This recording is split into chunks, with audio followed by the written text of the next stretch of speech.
British advanced pain clinic, నొప్పి మాయం, surgery దూరం. For appointments 9155515563.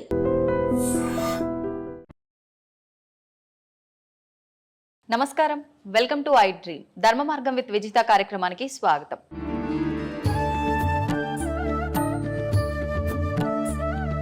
ఇప్పుడు మనం చేసుకున్న కర్మలను బట్టే మనం జన్మ తీసుకుంటాము. మంచి చెడు పనులను బట్టే మనం పైన స్వర్గం నరకం వెళ్ళటం కానీ, మళ్ళీ ఒక జన్మ తీసుకొని వచ్చి ఇక్కడ అనుభవించే విధానం కానీ కూడా ఆధారపడి ఉంటుందంటారు కదా.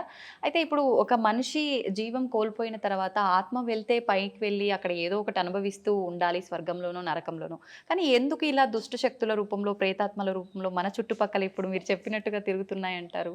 కర్మ విపాకం చెందకపోవడం, కర్మ విముక్తి కలగకపోవడం, ఓకే, వాళ్ళు చేయవలసిన కొన్ని కర్మలు తీరక, వాళ్ళ కోరికలు తీరక.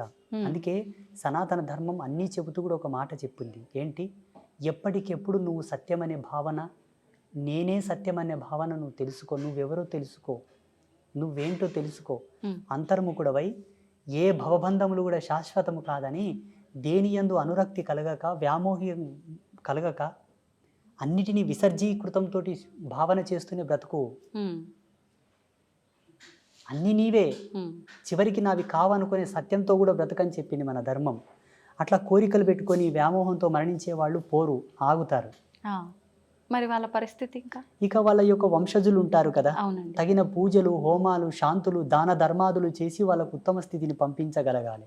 ఒకవేళ పంపించకపోతే వీళ్ళ యాతన వలన వీళ్ళకు కొన్ని నెగిటివిటీస్ వస్తూ ఉంటాయి, వీళ్ళ సమస్యలు వస్తుంటాయి, వీళ్ళ పనులు కావు, వీళ్ళకి ఇబ్బందులు వస్తుంటాయి, వాళ్ళ కుటుంబ సభ్యులు అనారోగ్య సమస్యలు వస్తుంటాయి.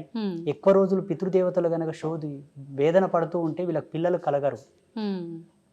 పిల్లలు పుట్టిన పుత్ర సంతానం కలగదు, పితృదేవతల యొక్క శాపం వలన. ఓకే, అయితే ఈ పితృదోషాలతో రకరకాల ఇబ్బందులు పడుతున్నారు అంటారు. అవన్నీ ఇటువంటి వారి కుటుంబాలకే ఉంటాయి. హిందూయిజాన్ని ఫాలో అయ్యే వాళ్ళే కాదు, వేరే మతాల వాళ్ళకు కూడా ఈ ఎఫెక్ట్ ఉంటది. ముస్లిమ్స్ గాని, క్రైస్తవులకు గాని, మానవ జన్మ ఎత్తిన ప్రతి ఒక్కరికి ఉంది ఇది. కంప్యూటర్కి ఒక వైరస్ వస్తే ఏం చేస్తారమ్మా? సిస్టమ్కి ఒక వైరస్ వస్తే ఏం చేస్తారు? అప్డేట్ చేస్తుంటారు, ఎప్పటికప్పుడు రిపేర్ చేస్తుంటారు. జెనెటిక్ అంటే మన జెనెటిక్ థియరీ ఏదైతే ఉందో, డిఎన్ఏ కాలానికి వంశవృక్షానికి సంబంధించిన అప్డేట్ అనమాట ఇది. ఓకే, అయితే ఇప్పుడు మనం ఏదైతే ఇప్పుడు ఈ ఆత్మలు ఇలాంటివి ఉన్నాయి అనుకున్నామో, అలాగే భగవంతుడు కూడా మన కళ్ళకు కనిపిస్తాడా ఆత్మల్లాగానే? చాలామంది ఈ మధ్యకాలంలో నాకు భగవంతుడు కనిపిస్తాడు, కావాలంటే మీకు చూపిస్తా అని చెప్పి రకరకాలుగా మాట్లాడుతున్నారు. నిజంగా అలా భగవంతుని చూడడం సాధ్యమే అంటారా? భగవంతుని 3 పద్ధతులతో చూడవచ్చు. జ్ఞాన రూపకంగా చూడవచ్చు, భావరూపకంగా చూడవచ్చు. దానికి రూపం లేదు. అలా ఫీల్ అవ్వచ్చు, కనిపిస్తున్నాడు, మనం ఫీల్ అవ్వచ్చు. That's own experience. భగవంతుని భౌతికంగా జడముగా చూడాలనుకుంటే దానికి ఒక మార్గం ఉంటుంది. ఏంటండి? ఇప్పుడు మన చుట్టూ మెనీ మోర్ ఆఫ్ బ్యాక్టీరియాస్ ఉంటాయి మన చుట్టూరుతా. దాన్ని సూక్ష్మదర్శినితోనూ చూడవచ్చును. భగవంతుని ఇట్లా సశరీరంతో చూడవచ్చు అంటే ఒకే ఒక మార్గం ఉన్నది, యోగ మార్గం. యోగాతో చూడవచ్చు. ఓకే, అంటే ఎంతకాలం అది చేయాల్సి ఉంటుంది? సాధకుడి యొక్క సత్యశీలత పైన ఆధారపడి ఉంటుంది. అంటే ఎంత నిష్టగా ఆయన యొక్క ఫోకస్, ఆయన యొక్క ఏకాగ్రత, ఆయన లక్ష్యం, ఆయన యొక్క నిగ్రహ శక్తి పైన కొందరికి తొందరగా అవుతుంది, కొందరికి ఈ జన్మల కాకపోతే మరు జన్మ తీసుకోవాల్సి వస్తుంది, కొందరికి జన్మాంతంలో కూడా భగవత్ సాక్షాత్కారం కలిగి కూడా విముక్తి పొందిన వాళ్ళు ఉంటారు. అయితే ఒక మానవుడు భూమి మీదకి వచ్చిన తర్వాత ఒక జన్మ తీసుకొని అసలు నా పుట్టుకకు అర్థం ఏంటి, నేను ఏం చేయడానికి వచ్చాను అనేది ప్రతి ఒక్కరు కూడా మర్చిపోయి, ఇందాక మీరు చెప్పినట్టుగా కోరికలు, రకరకాల అంటే వ్యామోహాలు, బంధాలు, బంధుత్వాలు, వీటిపైన కొట్టుమిట్టాడుతూ ఉంటారు. పుట్టుక మరణం శాశ్వతం, వెళ్ళాల్సిందే, మోక్షం పొందడం కోసం మనం అవన్నీ కర్మలు క్లియర్ చేసుకొని భగవంతుల్లో ఐక్యం అవడానికి ఇవన్నీ అని చెప్పి మీలాంటి వాళ్ళు చెప్తూ ఉంటారు. మరి ఈ వీటిల్లో కొట్టుమిట్టాడుతూ ఉండే ఈ ప్రాసెస్లోనే పుడుతుంటాం, పోతుంటాం, ఎప్పుడు మోక్షాన్ని పొందుతామంటారు? అసలు మోక్షం అనేది 2 ప్రాతిపదికలపైన ఆధారపడి ఉంటుంది. మోహాన్ని క్షయించుటే మోక్షం, మోహక్షయ ఇది మోక్ష అన్నారు పెద్దలు. అంటే ఈశ్వరుడి యందు కూడా మోహాన్ని వదిలిపెట్టాలి, భగవంతుని యందు కూడా మోహం వదిలాలి, అది మోక్ష స్థితి. శివుడి యందు కూడా మోక్షం వదిలిపెట్టాలి తల్లి. ఆ శివుడు ఉన్నాడు అన్న మోహాన్ని, మోక్షాన్ని వదలాలి, అదే మోక్ష స్థితి. నారాయణుడు ఉన్నాడు, నా నారాయణుడు అన్న స్థితి కూడా వదిలిపెట్టాలి, అదే మోక్షం. ఇక ముక్తి అంటారా, అది సంసార సారథ్యంలోనే సాధ్యం తప్పిస్తే సన్యాసులకు ముక్తి లేదు. ఒకవేళ సన్యాస పరంపరలో యతి ధర్మంలో ముక్తిని పొందాలనుకుంటే ఆయన చాలా కష్టపడాల్సి ఉంటుంది సాధనత్రయంతో, మెడిటేషన్తో చాలా కఠోరంగా తపస్సు చేయాల్సి ఉంటుంది. మీకేమో ఈజీ వేలో వస్తుంది, మాకేమో చాలా కష్టంగా వస్తుంది. మరి అంత కష్టం అని తెలిసినప్పుడు ఎందుకు మీరు ఇలాంటి సాధనలు? జన్మకర్మ సంభవము. జన్మకర్మ సంభవం అంటే పోయిన జన్మలో తీసుకున్నటువంటి శబ్దం, భగవంతుడు మమ్మల్ని ఆదేశించినటువంటి ధర్మం, మా జన్మ మాకు తెలిసి మేము సన్యసించవలసినదే అని మాకు అర్థమయ్యి రావాల్సి ఉంటుంది. ఉదాహరణకి ఈరోజు కరెంటు లేదు. అవునండి. ఒక మంచి స్టూడియోలో ఏసీలో కూర్చొని మనం వీడియో చేయాల్సింది, కరెంటు లేదు అయినా చేయాలి, ఎందుకంటే చాలా దూరం నుంచి వచ్చాము కాబట్టి. అవును, చేస్తున్నామా లేదా? చేస్తున్నాం. అది కూడా అంతే. మేము ఎన్నో జన్మల నుంచి ట్రావెల్ అయ్యి వచ్చి ఉంటాము, మళ్ళీ ఎందుకు మొదలుకోవాలని ఆయన లేనిపోని తలకాయ నొప్పి అని ఇక్కడనే జన్మ సార్థకత పొందించుకుంటున్నాము కాబట్టి సన్యాసులం అయ్యాము. Okay okay.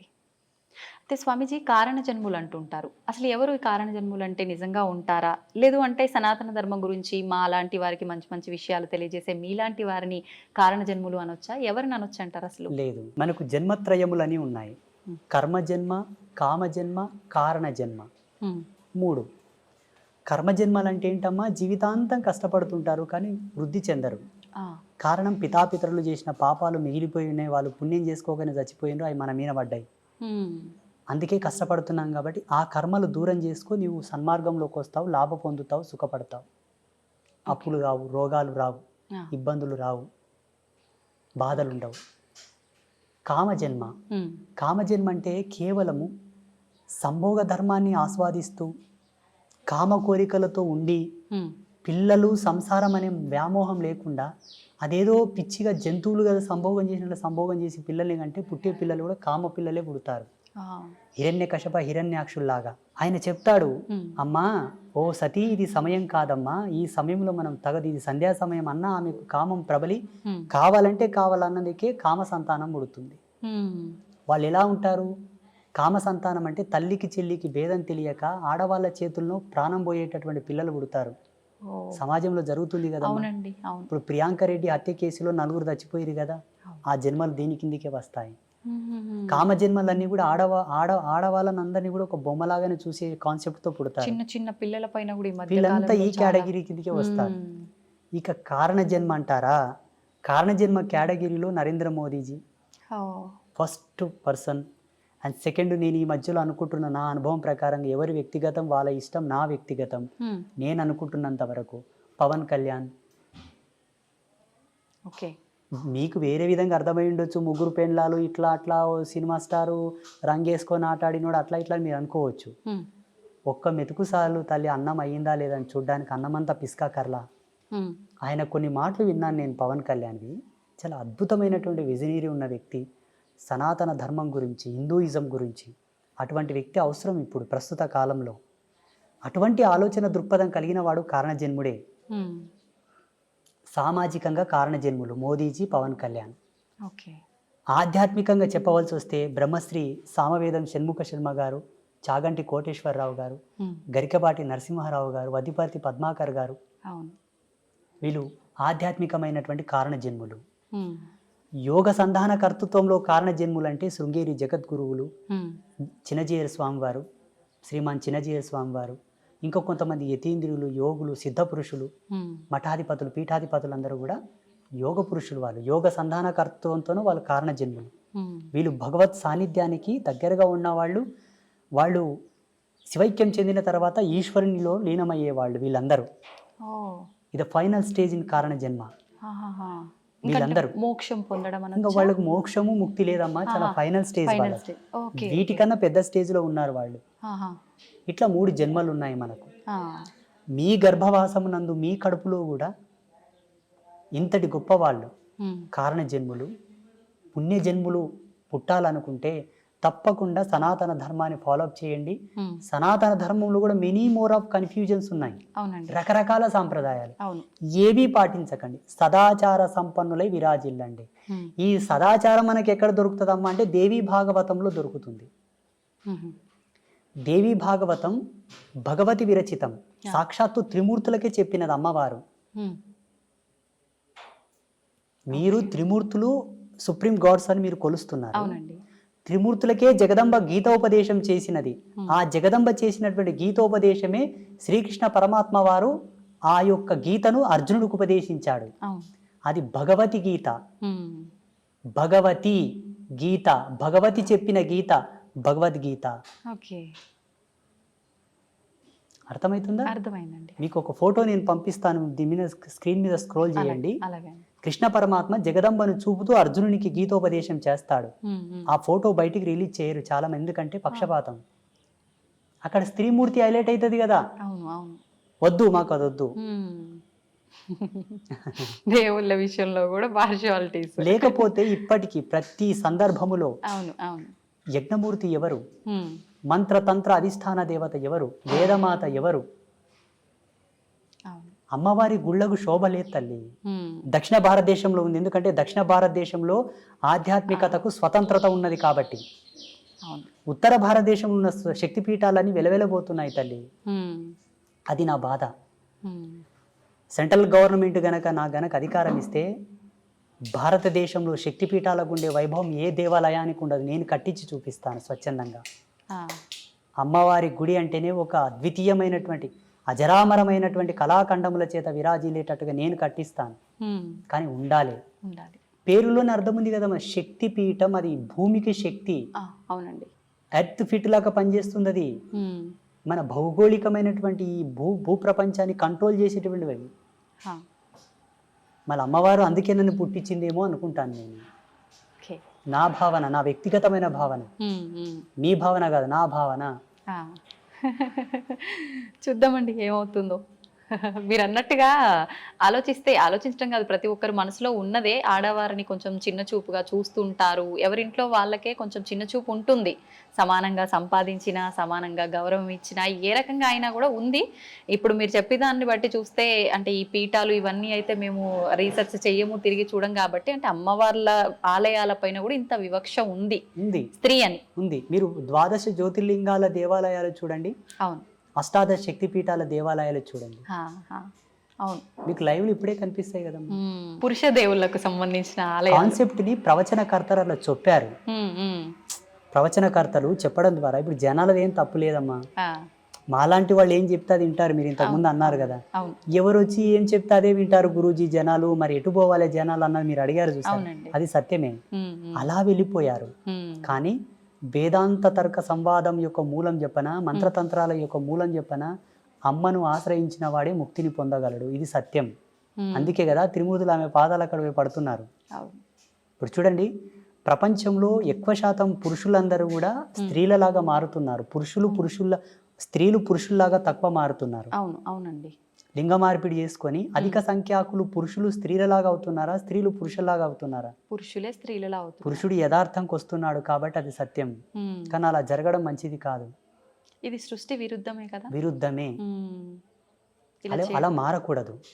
ఒకవేళ ఆడపిల్లల యొక్క గుణగణాలతో స్త్రీ యొక్క స్వాభావికంతో ఒక పురుషుడు పుట్టినప్పటికీ సాధ్యమైనంత వరకు 100% వాని మోటివేట్ చేసి వాని ద్వారా ఒక జన్మనిప్పియాలి, వానికి సంసారం ఇవ్వాలి. కానీ ఏదో మహిళలాగా చేష్టలు చేస్తున్నాడని వాని కన్వర్ట్ చేయకూడదు.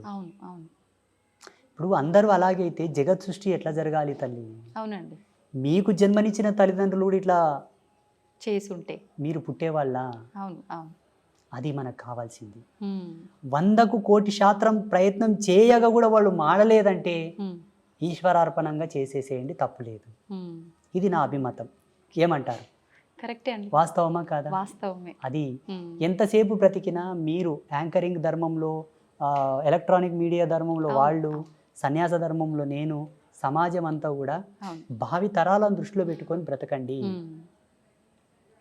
ఈనాడు మనం చేసింది రేపటి తరాలకు అది ఆచారం అవుతుంది. మా పెద్దలు చేసిండ్రా మేము తీసేయం దీనిని అంటారు డైరెక్ట్. చేసేటప్పుడే ఆచితూచి చెయ్యండి. అంతే. ఇంకోటి, మన మీడియా ద్వారా అందరికి నేను ఒక రిక్వెస్ట్, చెప్పండి, ప్రకృతిని కాపాడండి ప్లీజ్. నిజంగా ఇది అందరికీ చాలా ముఖ్యం. ప్రకృతిని కాపాడండి. ప్రకృతిని కాపాడడంలో ఒక మంచి టిప్ చెప్తాను మీకు.